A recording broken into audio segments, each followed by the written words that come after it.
Hello, and thank you for joining me today for this presentation, Discoveries in the First Year of NJDOT's Digitization Project and an Introduction to the Research Library.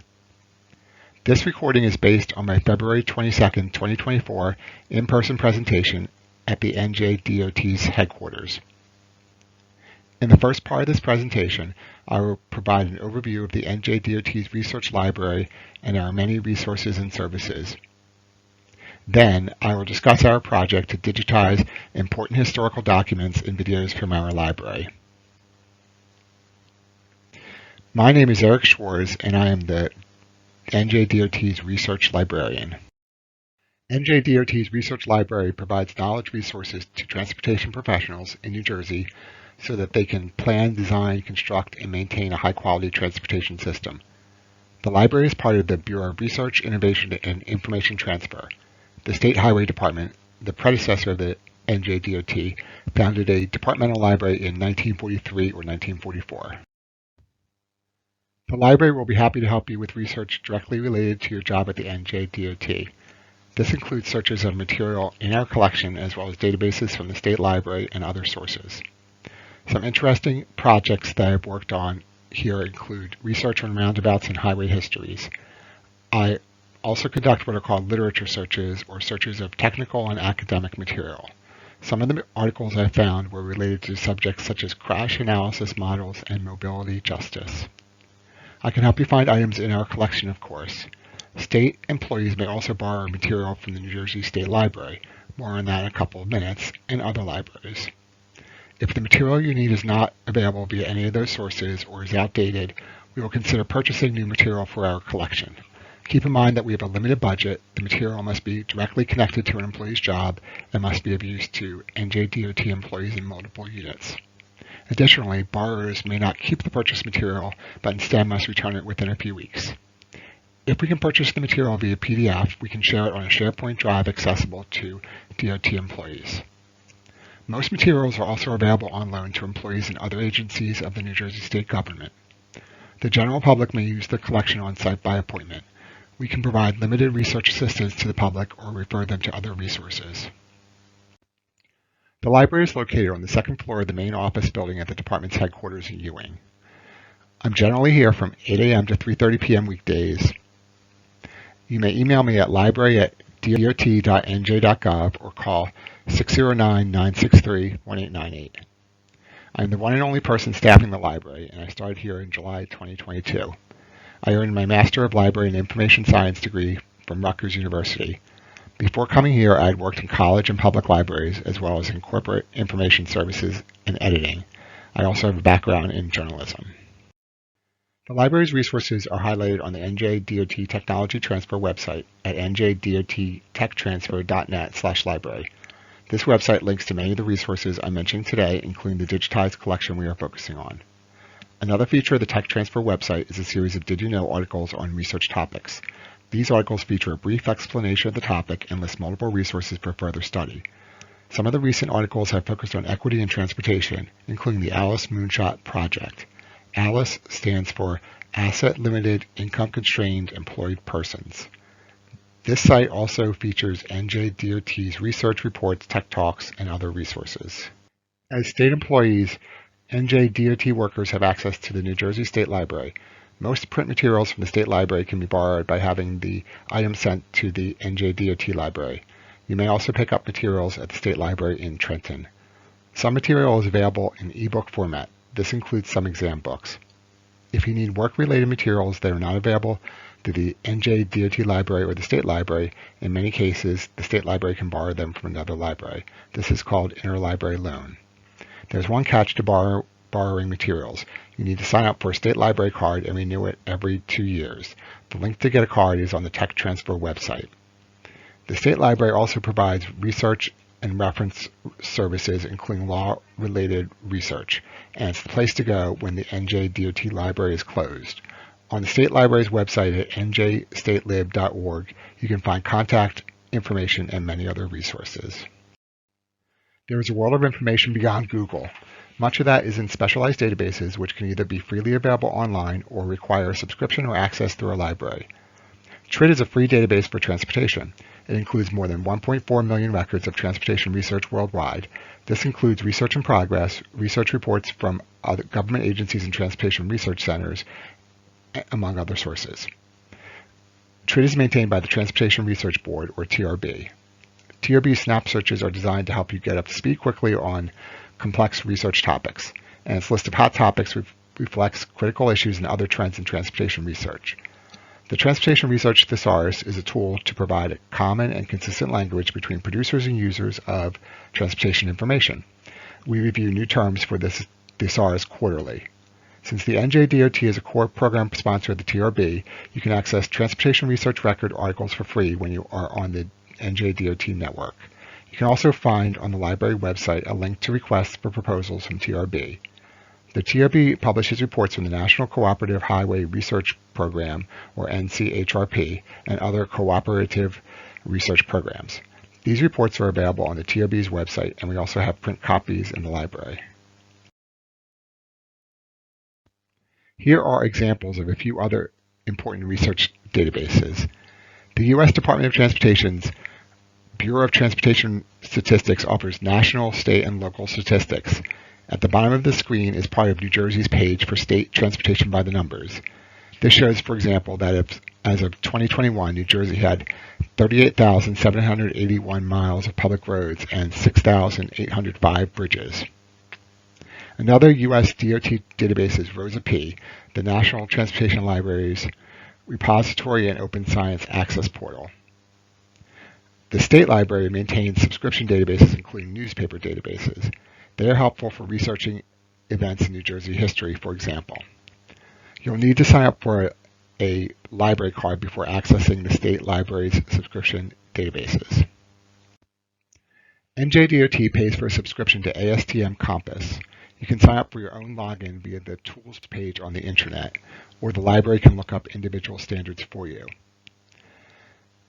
ASTM Compass includes more than 80,000 documents from ASTM, as well as 2,277 documents from AASHTO and 471 from the American Welding Society, or AWS. The NJDOT Library and the State Library purchase and maintain civil service exam guides.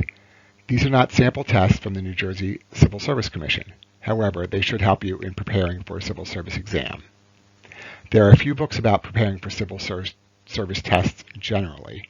We also have books on grammar, writing, and reading comprehension. Some of the more popular civil service test books are Supervisory Test Battery and Administrative Analyst. There are also books covering many other job titles. Test books circulate for 2 weeks and can be renewed once or twice depending on the title if no one is waiting for it at the time. Some of the books are also available as ebooks. The NJDOT Library has books and in some cases PDF files to help you prepare for exams for principles and practice of engineering and fundamentals of engineering. We also have material to help you prepare for the American Institute of Certified Planners exams. The library purchases and maintains current standards from AASHTO, including AASHTO's list of featured or essential publications. AASHTO is the American Association of State Highway and Transportation Officials. These may be available in print and/or online. As I mentioned, some AASHTO publications are available online, but only to NJDOT employees who request access. Online access, in most cases, requires a special download process which can be explained when you need the document. We also have some historical standards as well as research reports and other manuals from AASHTO. The library historically has offered AASHTO's Technical Training Solutions courses, formerly known as TC3. These courses are still available, but via a new login process offered through NJDOT Learning and Development. Now, we'll discuss the library's digitization project. In early 2023, the library started to digitize materials in multiple formats that tell stories about transportation in the state. This project is funded and supported by the Transportation Research and Connectivity Pooled Fund. Most of these materials were originally published or compiled in print format. However, some of the digitized material comes from videotapes and microfilm. We'll have some pop quiz questions throughout the rest of this presentation. The quizzes will highlight some of the items you can find in our digitized collection.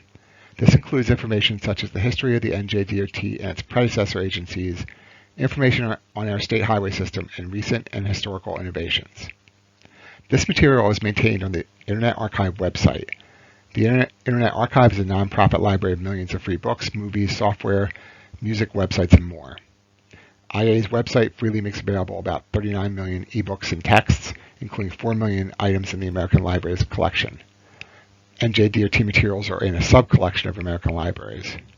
You can get to our digitized collection directly at archive.org/detail/New Jersey Department of Transportation Research Library, all one word. But the easier way is to go to our tech transfer website, njdot.techtransfer.net, then click Library, then Digital Collection, or go to the shortcut URL shown on the screen. As I mentioned, the quizzes will ask about the history of transportation in New Jersey, and I'll present them in between slides describing the digitization project. Here is the first question. How many women have served as New Jersey's Commissioner of Transportation, and who are they? Here's a hint. The number is greater than 1 and less than 10. I'll play some music while you think about it.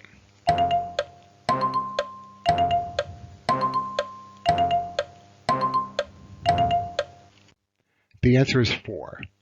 They are Ann P. Canby, who served from 1981 to 1982, Hazel Frank Gluck, who served from 1986 to 89, Kathy Stanwyck, who served as acting commissioner for a few months in 1993 and 94, and Diane Gutierrez Scacchetti, who is commissioner from 2018 to early 2024. There are several questions to consider before you start a digitization project. The first question, what is the goal or mission of your project? As I mentioned, our goal for this project broadly is to tell the story of transportation in New Jersey to a broad audience. Question 2, do you have funding and project champions within your organization? Our funding to date comes from the Transportation Pooled Fund that I mentioned. The NJDOT's Bureau of Research, Information, and Information Transfer is our sponsor. Question 3, we partner with other organizations. As I've mentioned, we partner with the Internet Archive and with the Transportation Pooled Fund. We also partner with the New Jersey State Library, which is indexing our archive materials, though this takes some time after the material is digitized. Pop quiz question 2. How many men served as members of the Highway Commission in 1922? As we know from the previous question, Ann Canby was the first woman to serve as New Jersey Transportation Commissioner, and that was 6 decades after 1922. This time I'm not asking you for the names, just the number. The photo you see here is from the August 1922 issue of The Highwayman, a newsletter for Highway Department employees and the public, which is in our digital collection. And here's a hint. The number is not the number of people in the photo. Listen to this music as you think of the number.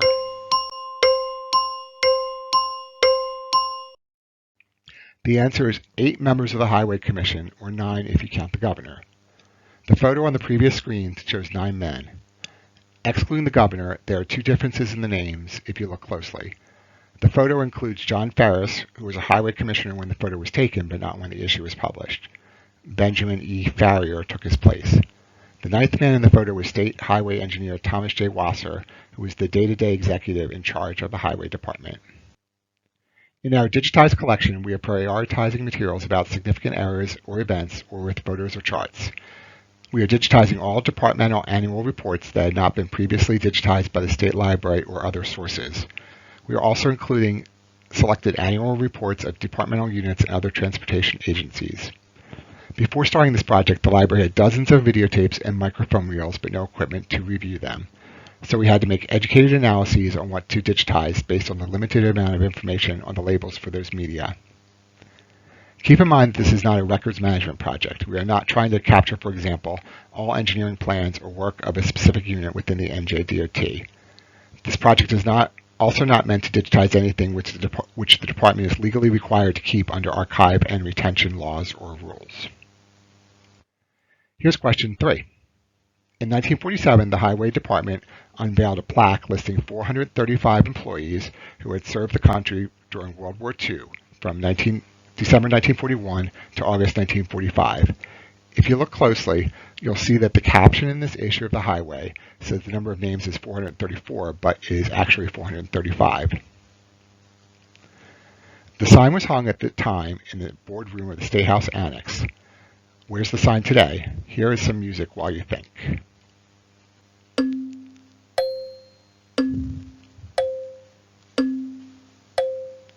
The answer. The sign is in a central place within the NJDOT's headquarters. People coming from the main office building pass it every day on the way to the cafeteria. The sign is on the wall to the left of the Support Services office, right outside of the multi-purpose room. Once I found the sign, I counted the names to come to the correct number of 435. It wasn't as hard as you might think. There are 3 columns of 73 names and 3 columns of 72 names each. Research for this digitization project led to finding the names of 5 employees who had died on the job in the 1940s, but who had not been memorialized. Their names were added to the Employee Memorial Wall in 2023. I spoke at the annual Remembrance Ceremony on September 11, 2023, about their stories and the research that found those names. I later extended the research to newspaper databases and found about 3 dozen more names of employees who had died on the job. These names are being reviewed as possible additions to the wall. Here's a 4th question, and it's multiple choice. In 1925, how many miles were in the state highway system, and how many miles of streets and roads were in New Jersey? A, 656 miles of state highways and 10,278 miles of streets and roads in the state overall. B, 732 miles and 14,677 miles. C, 843 miles and 20,500 miles. Or D, 920 miles and 22,194 miles.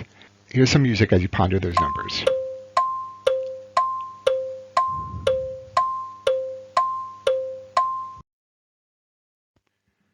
The answer is C, 843 miles and 20,500 miles. The map on the previous screen and this text are from the 1925 road map of New Jersey. As you saw in a previous slide, as of 2021, New Jersey had 38,781 miles of public roads. This was an increase of 89% over the 96 years between 1925 and 2021. We have created special sub-collections within our digitized collection for 3 employee newsletters published by the New Jersey DOT or the New Jersey State Highway Department. Here you see the logos of the first issues of those publications. The Highwayman was published from 1921 to 1923. The first issue was published in August 1921. The Highway was published from 1942 to 1950, and the first issue was in August 1942. Transporter has been published since 1967, but for the first few months it was simply called Newsletter. The newsletter started publishing on March 17, 1967. On August 4, 1967, the title was changed to Transporter. Here is question 5 from a much more recent time. In March 2020, the employee newsletter Transporter reported that a bridge reconstruction was completed 9 months ahead of schedule. Which bridge was that? Here's some music while you think.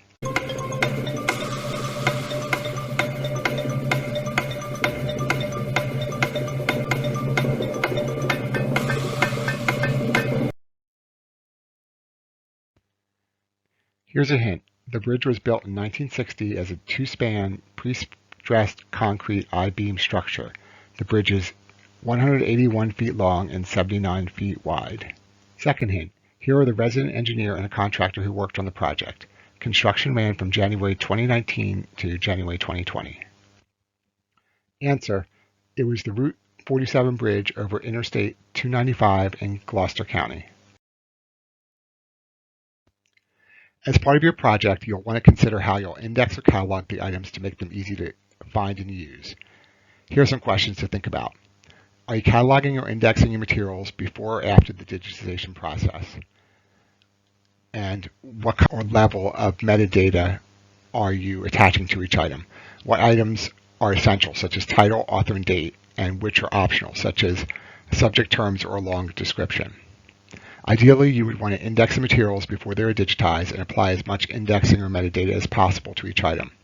But in some cases, as I mentioned earlier with our video and microfilm content, this is not easy or impossible. With those cases, I applied some of the descriptive information after the fact. On the screen, you'll see the title screen for a 1993 video about the restoration of the Barnegat Bay Bridge. In this case, I was able to enter a description in the middle of the digitization process. A vendor named George Blood LP digitized the videotape and made it available online for our review. Then we sent a hard drive with the video content to the Internet Archive along with the description. Item 3 to consider is how to log the items you are digitizing, including the indexing and subject terms and the status of each item in the process. And item 4, thorough indexing of the digitized materials will allow you to promote the end product now and in the future. If you can tell researchers and other audiences that the material covers X subjects or will be useful for Y research, so much the better. And having the indexing and description readily available will help users find it themselves. As I've mentioned, this material is publicly available on the Internet Archive's website, so anyone can use it for free. Here is Pop Quiz Question 6, and it's multiple choice. In 1997, the New Jersey DOT promoted a new program with incentives for business. What was it called? A. Transit Villages. B. Drive Green NJ. C. Zero Emission Incentive Program. Or D. Employer Trip Reduction. Maybe this ticking clock will help you come up with the correct answer. The answer is D, Employer Trip Reduction, sometimes called Employee Trip Reduction. We have a video in our collection which explains the program and how it had recently been changed. Here it is. Here, but it's true. The Department of Transportation's mandatory Employer Trip Reduction program didn't win any popularity contests. But that's all yesterday's news, because in 1995, the U.S. Congress passed legislation giving states the power to make ETR programs optional, provided they met certain air quality standards. Today, New Jersey has a new program, a business-friendly program with incentives and no penalties. The last digitization concept I'll cover today is processing and preserving the materials. In the process of having the materials digitized, you should review them for preservation purposes. Are the materials fragile, tightly bound in binders, in non-print media, or otherwise challenging to digitize? What materials do you need to preserve or prepare the items for shipment and digitization? Do you need any special archival materials such as glue, tape, boxes, or folders that will not harm the materials? Do you need to take special care with images, charts, etc. so they read correctly when scanned? For example, in some documents, the charts or maps might be printed sideways or part of a fold-out page. Is it feasible to rotate the images? And how are you shipping material to and getting it back from the digitization partner? In this image, you see the front cover of the first issue of The Highway from August 1942 in tattered condition. At first I thought that I would have to use this copy. I've since found a copy in better condition as displayed on a previous slide. Here is Pop Quiz Question 7, the final one. The NJDOT launched a safety innovation on roads in 1969. What was it? A. Clover leaves. B. Breakaway signs. C. Center barriers, also known as Jersey barriers. Or D. The Emergency Service Patrol or Safety Service Patrol. Think for a few seconds as you listen to this music.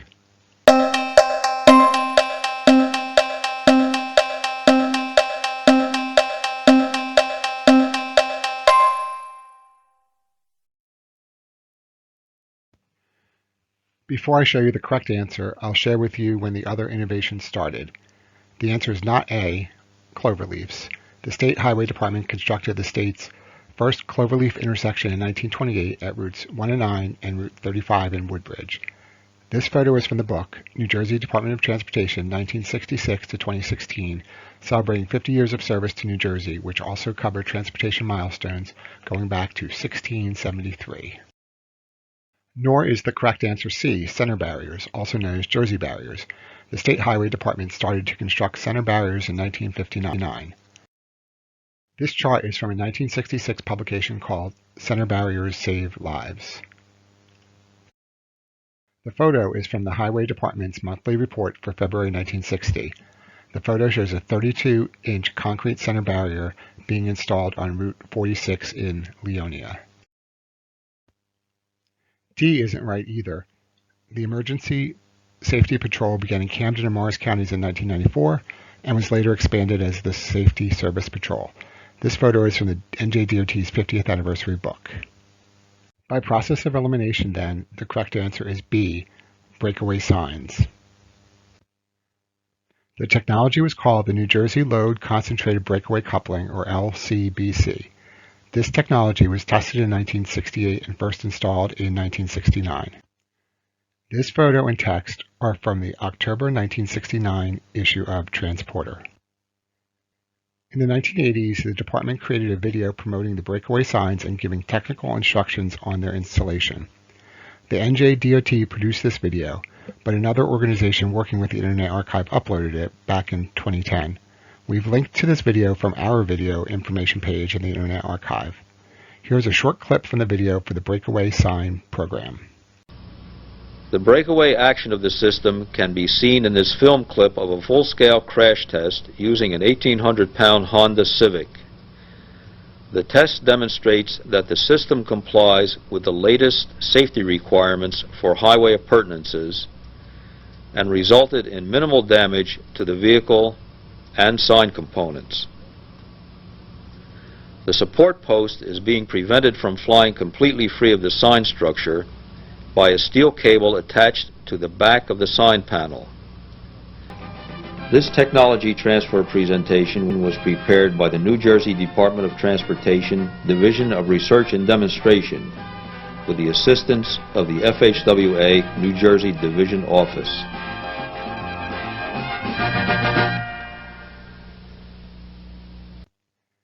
This is the final slide in the presentation. In the photo, I am showing off some of the interesting materials in our collection, some of which have been digitized already, and I am pointing to a 1944 article from the Highway Employee Newsletter about the department's library.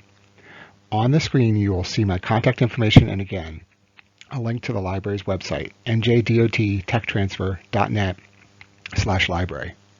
Thank you for listening, and have a great day.